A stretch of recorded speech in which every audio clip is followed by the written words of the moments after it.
अस्सलाम वालेकुम जी, मैं हूं अदील राज। आप देख रहे हैं मेरा यूट्यूब चैनल। सबसे पहले तो सब्सक्राइब ज़रूर कीजिएगा और अपने फीडबैक से मुझे ज़रूर आगाह कीजिएगा। अच्छा जनाब, आज 6 तारीख है, लाहौर में बसंत हो रही है। आपको बताएंगे कैसे हुकूमत अरबा रुपया खर्च कर रही है, जिसके सबूत आपको मिलेंगे एक खूनी खेल के लिए। खूनी इसलिए, वो खैर आगे चल के बात करते हैं। दूसरी तरफ तहरीके इंसाफ क्या सोच रही है, तहरीके इंसाफ के साथ मसला क्या है, इस पर भी बात करेंगे। साथ साथ आज जो इन्होंने सुप्रीम कोर्ट के सामने क्या पुट लिया, इसके ऊपर भी बात करेंगे। और शुरू करते हैं हम जनाबे वाला, हुजूर वाला, एस्टेब्लिशमेंट क्या सोच रही है और क्या मसला है, उस पर बात करते हैं। वहां से शुरू करते हैं। बहुत सारे दिन हो गए जनाब। अब सुहेल अफरीदी साहब की कोर कमांडर साहब के साथ एक कमेटी हो गई है जी, बड़ी अच्छे हो गए जी, वजीर आजम से मिल लिए जी, बहुत ज़बरदस्त हो गया काम, ऐसा हो गया वैसा हो गया। लेकिन सब ऐसा नहीं है। मेरी इतला के मुताबिक सुहेल अफरीदी साहब की अभी तक सीट खतरे में है। रेडियो पाकिस्तान केस एक जाली केस जिस तरीके से चलाया जा रहा है वो आपके सामने है। उस पर जो तशवीश तहरीक इंसाफ को होनी चाहिए थी वो नहीं है। जैसे गंडापुर साहब को तशवीश नहीं होती थी। क्या सुहेल अफरीदी साहब अच्छे बच्चे बन चुके हैं? मेरी रीडिंग ज़रा फ़र्क है। एक ज़रा आपको शायद अजीब लगे मेरी रीडिंग ये, लेकिन बट मेरी रीडिंग थोड़ी सी फ़र्क है। वो रीडिंग फ़र्क किस लिए, वो मैं आपको समझाता हूँ। मेरे हिसाब से या मेरा ख्याल है कि जनाबे वाला तहरीके इंसाफ जो है वो इतना बुरा परफॉर्म नहीं कर रही, इतना अच्छा परफॉर्म भी नहीं कर रही। लेकिन असल मसला एस्टेब्लिशमेंट के साथ है। एस्टेब्लिशमेंट के साथ मसला क्या है कि जी establishment has run out of ideas. मेरा ये ख्याल है कि they have run out of ideas के अब तहरीके इंसाफ को और क्या करें हम। तो अब वो रिपीट फार्मूला चल रहा है। ठीक है, डाला धोया निकाला निचोड़ा ट्राई किया, वो फार्मूला चल रहा है इस टाइम पे। क्योंकि पावर का एक फंडामेंटल ये जरा फलसफा है छोटा सा, लेकिन आप समझिएगा कि जब पावर आइडियाज खत्म हो जाए ना पावर के पास तो वो पावर गिरती नहीं, पावर फ्रीज हो जाती है उधर ही। अब क्या करें? तो अब देखेंगे वही पुराने चेहरे, वही पुरानी हरकतें, वही पुरानी लाइनें, वही पुराना तरीकाकार, हर चीज एक जैसी हो रही है। आप जरा देखते जाइए, आपको मेरी बात समझ आएगी उसके बाद कि everything is the same. Nathu Singh and Fatu Singh is the same thing.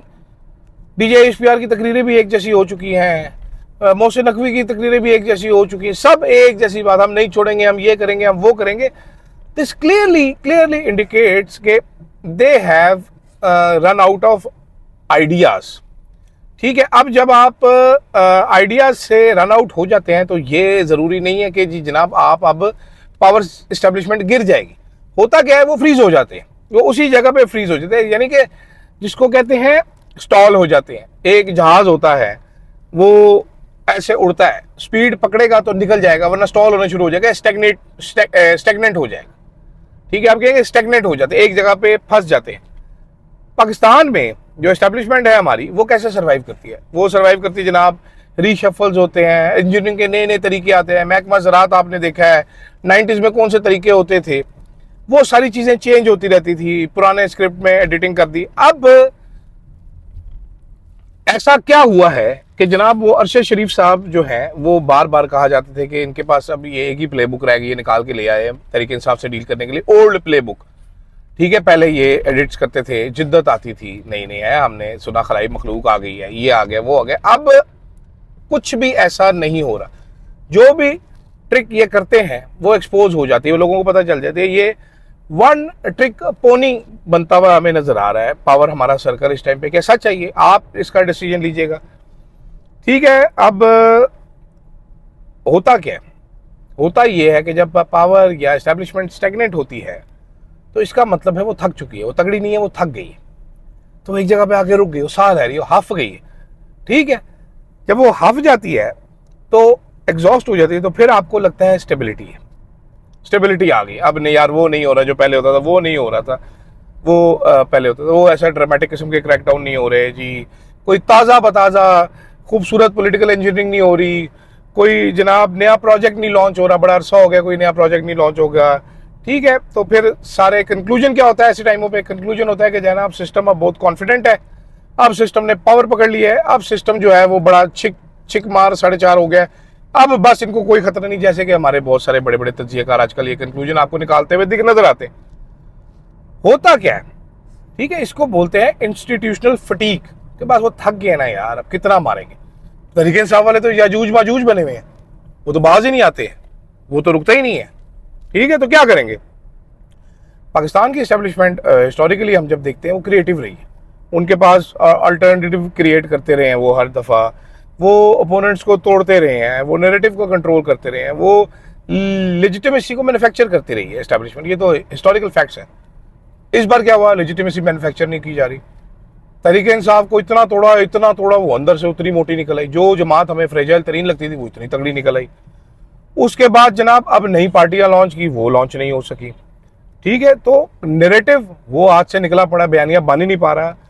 तो इसका क्या मतलब है? ये है रेपिटेशन विदाउट इनोवेशन की कहानी। अब कि जनाब बार बार वो काम करी जा रहे हैं, बार बार एक ही काम करी जा रहे हैं, फायदा कोई हो नहीं रहा। समझ आ रही है? अब आपको ये कहानी समझ आना शुरू हो जाएगी। अब मसला क्या होता है इसके साथ? ठीक है भाई, तरीके इंसाफ भी कुछ नहीं कर पा रही, वो भी थकी हुई है। इधर से हमारी वेल ऑयल्ड एस्टेब्लिशमेंट वो थक गई है। ठीक है, तो इसका क्या मतलब है? इसका मतलब ये है कि ये स्ट्रेंथ का साइन एस्टेब्लिशमेंट के लिए नहीं है। ठीक है, जब प्रेशर आता है हिस्टोरिकली तो क्या होता है जी? एस्टेब्लिशमेंट क्या करती है? हुकूमत गिरवा दी, पार्टनर चेंज कर लिया, कंट्रोल थोड़ा सा रिलीज कर दिया, पॉलिटिकल चेस बोर्ड को रीसेट करने की तरफ आ गए। इस बार ऐसा कुछ नहीं हुआ। क्यों? क्योंकि इस बार ये कर नहीं पा रहे ऐसा, क्योंकि जो भी अभी अगली चाल चलेंगे उसकी एक कीमत होगी। ठीक है, और गेन उस मूव से मिलेगा इनको कि नहीं मिलेगा, या पिछले तमाम मूव्स की तरह वो भी बेकार जाएगा, वो आप गारंटी कोई है नहीं, अभी तक तो है नहीं। ठीक है, जब हर चीज रिस्क होता है कि यार मैं इसको हटा के इसको लगाऊंगा क्या होगा, यार ये नुकसान ना हो जाए, इसको नहीं नहीं तू भी इधर बैठा रहे, तू भी इधर बैठा रहे, तू रिटायर हो गया तो फिर भी इधर ही बैठा रहे, तू मेरे दोस्त इधर ही बैठा रहे। तो इसका क्या मतलब होता है कि पावर ने या एस्टेब्लिशमेंट ने चूज किया इनर्शिया कि हर चीज को उधर ही फ्रीज कर दो। ये स्ट्रेंथ की निशानी नहीं है, ये फटीक की निशानी है। फ्यूअर ट्रिक्स का मतलब क्या है कि अगर आपके पास अब आगे ट्रिक्स नहीं है, इसका मतलब है इल्यूजन आपकी कम रहेगी।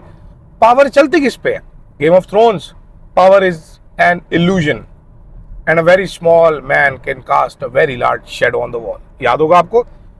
तो अल्टरनेटिव जब इल्यूजन क्या होती है, तो भाई इसके पास ये भी है, इनके पास ये भी है, इनके पास ये भी है, इनके पास ये भी है, मैनेज कर लेंगे, ये कर लेंगे।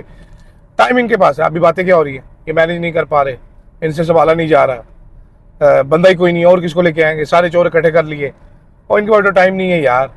ठीक है, इनके आइडियाज ड्राई अप हो गए। ठीक है, फिर अब लोग नोटिस करते हैं ना ये कि नैरेटिव्स जो है वो कोई कन्विंस नहीं हो रहा किसी भी किस्म के नैरेटिव से। थ्रेट्स जो हैं उससे लोग डरना छोड़ रहे हैं। ठीक है, कॉम्प्रोमाइज जो है जो लोग कर रहे हैं उससे स्टेबिलिटी आ नहीं रही।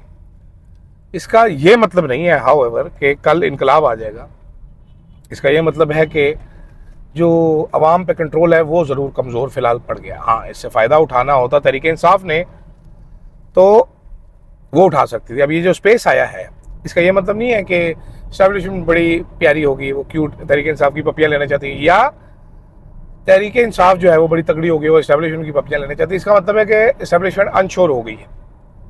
ठीक है, क्योंकि चेंज आपकी जो आएगी वो इस तरह नहीं आएगी कि एस्टेब्लिशमेंट थक गई है। चेंज आपकी तब आएगी जब दूसरी तरफ से कोशिश भी होगी जनाबे वाला।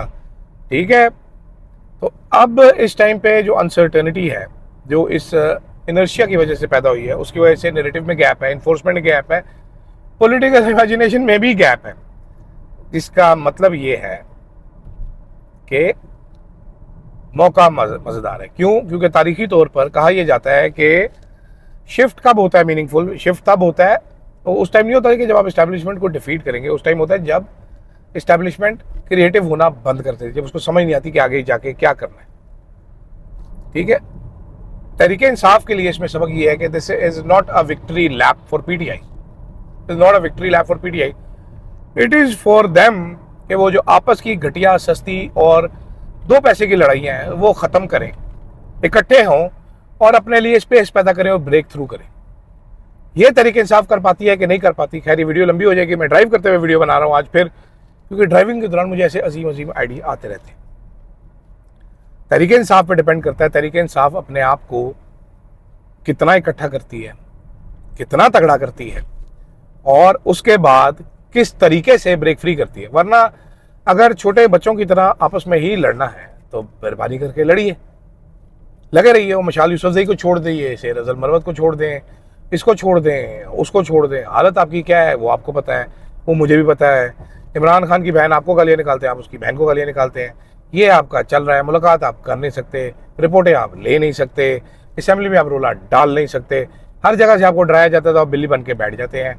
बिल्ली भी वो जो बिल्ली का कमज़ोर छोटा बच्चा होता है, लागर किस्म का, जो पिछली 2 टांगें घसीटता हुआ चलता है।